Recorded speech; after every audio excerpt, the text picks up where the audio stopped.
Today we're going to take a look at the homeless. Not necessarily the problem of homelessness, because that's a major problem here in America. In fact, there are 610,000 people that right now are homeless, according to statistics.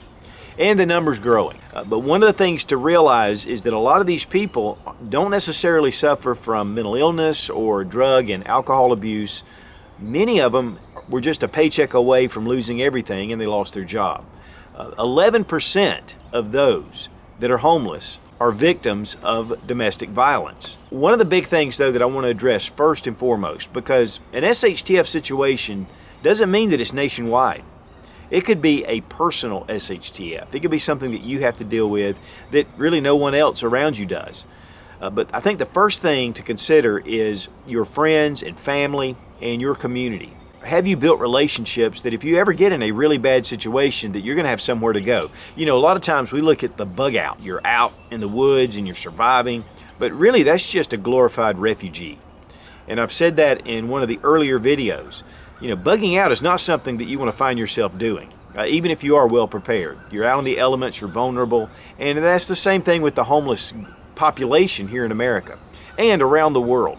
So what we're going to do, though, is take tips in case there's ever a massive civil unrest, in case there is a natural disaster that comes through, or things that as normal, middle-class, everyday people, we could face those situations and it not be any fault of our own. So, of course, first thing is to have the support group behind you. If you ever get in trouble, you have a place to go. If you're bugging out, you need a destination, not just to be out wandering around in the woods. Second thing is, if you find yourself homeless, it doesn't mean that you need to live just under a bridge. You could have a motorhome. A lot of people just choose to live in motorhomes, but a lot of the homeless do as well. Living in vehicles, that is a major thing that people do all across the country. And in fact, that's going to be a subject coming up of things that we want to talk about, is living in your vehicle. And then, of course, having a good tent or a good shelter. Now, the first thing I would consider as far as low budget is having a good tarp. These are light, they're handy, they're easy to kind of stow away in a pack. And this will keep you from the elements, it'll keep you safe, from rain and snow and everything else. And maybe having some cordage to go along with it to go into those islands. Of course, then we get into homeless shelters. There are shelters, refugee shelters that pop up, especially in a survival type situation with environmental disaster. And so a lot of places will open up, they pull out cots, they have food that they serve. And we have homeless shelters all across our city, and they're all across America. These places can be a safe haven for a certain time, to kind of go in and get your thoughts together, take a good hot shower, and take care of your personal hygiene. Now, one problem that happens a lot in shelters is that sometimes there are people there that can be very aggressive, combatant, and that is one problem that a lot of shelters face. I know that we've tried to help a number of people, and we would mention taking them to the shelter, and they said, well, I got kicked out of that shelter for fighting. And that is really something that goes on a lot. So shelters, especially with large groups, may not be the best option, but it's definitely something to check into. And if that's not an option, you may find yourself being out with others that are homeless. One big thing is to really kind of make sure that you attach to some kind of group. Now, you may have your family, but wherever there are other homeless people, they're going to know the best places to camp, the best places to kind of avoid any kind of problem with law enforcement or city officials. And so that might be a good option. One thing I would say, and this is something that the homeless have recommended, is to go into the camp during the day, get to know a few people, kind of build up some trust, and then that way, you'll be welcome. To show up at night, a lot of times there's a lot of distrust. And so going ahead and trying to befriend some of them, might be a good option. And whether this is the homeless or just other people like yourself, definitely it's going to be high attention, high stress. And so it's important to be able to kind of, find your place. And of course, being in a large group also keeps you from other people coming in and attacking or stealing your stuff. Now, one thing about attacks is to avoid confrontation. I mean, that's very important to kind of keep a low profile and, not let tempers flare and kind of just avoid situations. The big thing is if you get injured, you could really need medical help and not be able to receive it. And a small cut can turn into infection and a lot of problems later on down the road. So it's one of the things about just keeping an even temper and just, again, avoiding confrontation. Now, one thing, of course, if you have a tent, that is one of the best ways if you're just camping out. But a lot of times, a lot of the homeless will build their own, sometimes very elaborate type shelters. But cardboard is a big thing that a lot of homeless use. It is a natural insulator, and you can even use it to put up under your clothes to keep you insulated. There have been a lot of abandoned houses that have been found where homeless were living there, and they would staple or put cardboard all over the walls to insulate the room during the wintertime. And so cardboard is a big friend for people that are homeless. Of course, it's not suitable for the elements, so you'll need to have something over it. And that's where the tarp can really come in to play. And the priority is shelter. That is number one. You have 3 hours in extreme conditions that you can live, and so definitely make sure that you have that covered. Secondly is clothing, and wearing 3 layers of clothes, whether it's your next to your body, you want to wear something soft, something that you can just very comfortable every day, and then you need something to insulate. And then at the end you need a shell, and this keeps you from rain, weather, cold, wind, things like that. Those are the 3 basics for clothing. Now during the summer and spring, of course, obviously you don't need as much, but you don't know how long you may be homeless, and it's good to have those things available. One thing great is there's a lot of places like Goodwill, Salvation Army, and different places that you can go and buy clothes really inexpensively, and a lot of times they will give those clothes out. And so having a good pair of clothes is important. If you get soaking wet, you need to be able to have something to dry off. Now, one of the most important parts, and this comes from the homeless as far as, people asking, what is it that you would really want to have, is socks. Socks are not necessarily donated as often as other articles of clothes. And so one thing I would recommend right now is that if you like to give to shelters or the Goodwill or whatever, giving socks would be a great way to kind of help those that are really in need. But for you, definitely have extra socks, good solid socks, and your shoes, your boots, whatever you're going to wear, your footwear is important. Now, one thing about keeping warm is you may not have those layers, and you can supplement with plastic bags, with cardboard and other things to be able to insulate your body.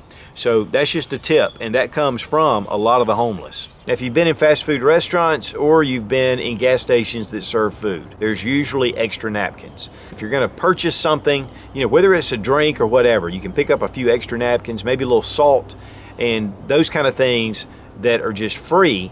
But here's the thing, guys, don't abuse it, because we don't want to be stealing things. That's one thing about being prepared. The more you're prepared, the more that you can stay in line with who you really are. And that's really important. You don't want to be stealing someone else's pack because you don't have the supplies you need. We used to serve in a food pantry, and while we weren't necessarily serving homeless, which they did come in, it was mainly people with just really low income that needed a boost. And we dealt with a lot of people during that time. And I'll tell you guys, they come from every walk of life. Now, as far as sleeping in the outdoors, a couple of tips that were brought up by the homeless is to take a water bottle, put hot water in it, and put it next to your body while you're sleeping. And this will give you some extra warmth. Even people have used urine in bottles, and they could use that for a little while to keep them warm.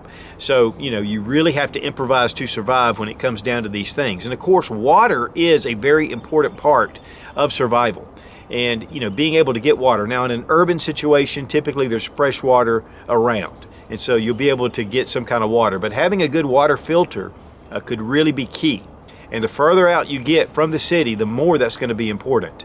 So having a water source, but yet having good clean water, because if you get sick, it's going to really limit you in what you can do. And in a stressful situation, that's one thing you want to try to avoid. But now, having a dog is also a good option for homeless. There are many homeless that do have dogs as pets and companions. These dogs are great because they keep you warm at night, and they are a companionship, and plus they are somewhat of a protection and keeps people from sneaking up on you because you have your dog to warn you. Of course, you got to feed that dog, but sometimes you get more compassion because of the dog. Having the right gear in your pack is essential to survival. but not having it overloaded. One thing that you could do is to take the essential things that you need. And really, we've talked about this a number of times, where items that have multiple uses, such as bandanas, plastic bags, paper clips, safety pins, things like that, which you can do to improvise to stay alive. And so that's one thing. It doesn't take up as much room either, if there are things that you can do for multiple uses. Also, when you're starting to pull items out of your pack, make sure that you put them back once you finish using them, and keep your gear in one place. One thing about the homeless is they always have to be ready to move at a moment's notice. And so you have all your gear in one place. If you have it strung out everywhere, you could lose it. Now, speaking of losing your pack, a lot of people will use their backpack to, as a pillow, or to wrap it up, inside their arms, in case while they're asleep, the pack gets stolen. And typically that's everything you own in that pack. But also, having a really good solid pack is important. Go ahead and get your pack. Make sure it's something that is going to last. It's worth spending a little extra money for that pack. Another thing that's important to have in your pack are first aid items. Now, really just your basic Band-Aids, antibiotic ointment, gauze, things like that can just get you through. Because again, a small infection can turn into a lot of problems later. And so having good first aid kit is important. If you can have a trauma kit, that's even better. But again, you've got to stay lean and trim to be able to move quickly. And now when it comes to food, of course, in an urban environment, especially with restaurants around, there's a lot of people that go through the trash cans, go through dumpsters and find food. It's according to the situation. If it is a serious SHTF with riots and everything else, restaurants may not be open. But if restaurants are open and if there's food, be careful what you eat. Especially stay away from things that are made with dairy or meat, because it can spoil and it can make you sick. Especially vegetables, things like that are usually safe to eat, and try to keep them clean if you can.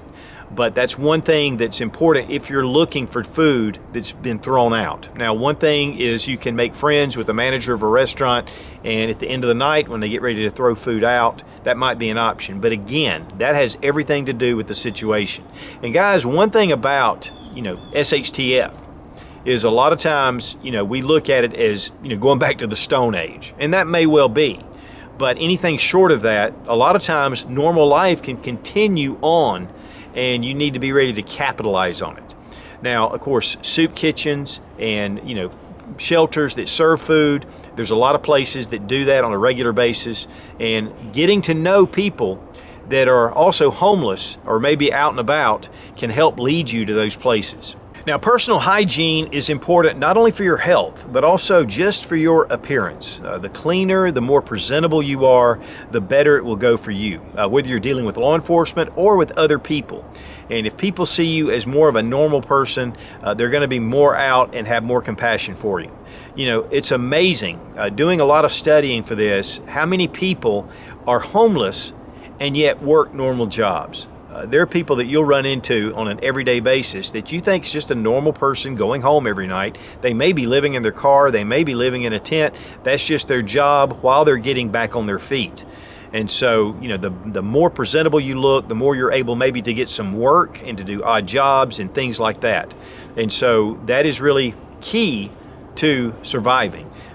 Keeping your teeth brushed, soap clean, staying clean, keeping your clothes clean. If you need to go to a laundromat and be able to, to use that to keep your clothes looking good, that is an important thing if at all possible. Now, money may be tight, and so maybe picking up some baking soda to kind of keep your teeth clean, and for deodorant, and just, kind of washing off, adding some water to it. Baking soda can be a little bit abrasive, so you need to be careful with it. But if that's your only way to keep clean, it's definitely something that you can utilize. Now, having the ability to make fire and having the tools you need.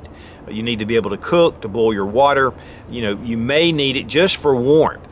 And having a small can, you can make a little rocket stove. There's a ton of different rocket stove ideas out there, whether you're using cans or even bricks. That's a great way to do it, using small sticks if you're near a park, and you can keep that heat, keep yourself warm, give you some morale, and also some light at night. But being able to cook that food is very important. So having those, items available. Maybe even having some kind of spoon to be able to stir and to eat. Again, we don't really know what kind of situation can happen. You may be able to join a health club and be able to take a shower, keep yourself clean that way, plus have some exercise, maybe that you're going to fast food restaurants or gas stations that stay open 24 hours and you can use the bathroom, you can get into a stall, maybe clean up some, having these places available. But if it's total SHTF, if there's civil unrest, if it's an economic or a natural disaster, those may not be in the cards, but it's something definitely to have in your playbook.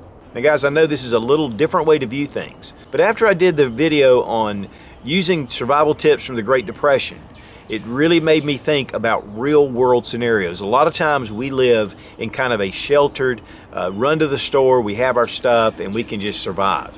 But when it really comes down to it, guys, we may not have supplies that we can refill. We may find ourselves in situations, and there are so many different ones. And so, again, 610,000 people in the U.S. are homeless. And those numbers are growing every day.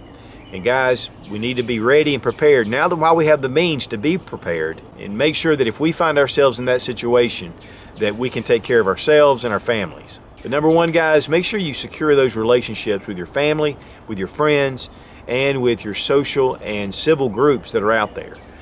Guys, that will go a long way into keeping you, from being without a home, without shelter, until you can get back on your feet. In a massive survival situation, the gloves are off there. But at least you'll be more prepared, not only physically, but mentally.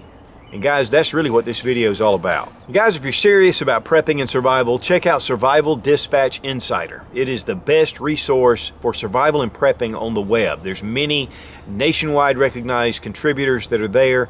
We upload one video a week exclusive to the Insider. I'll have a link down below in the description. Check it out. Be strong, be of good courage. God bless America. Long live the Republic.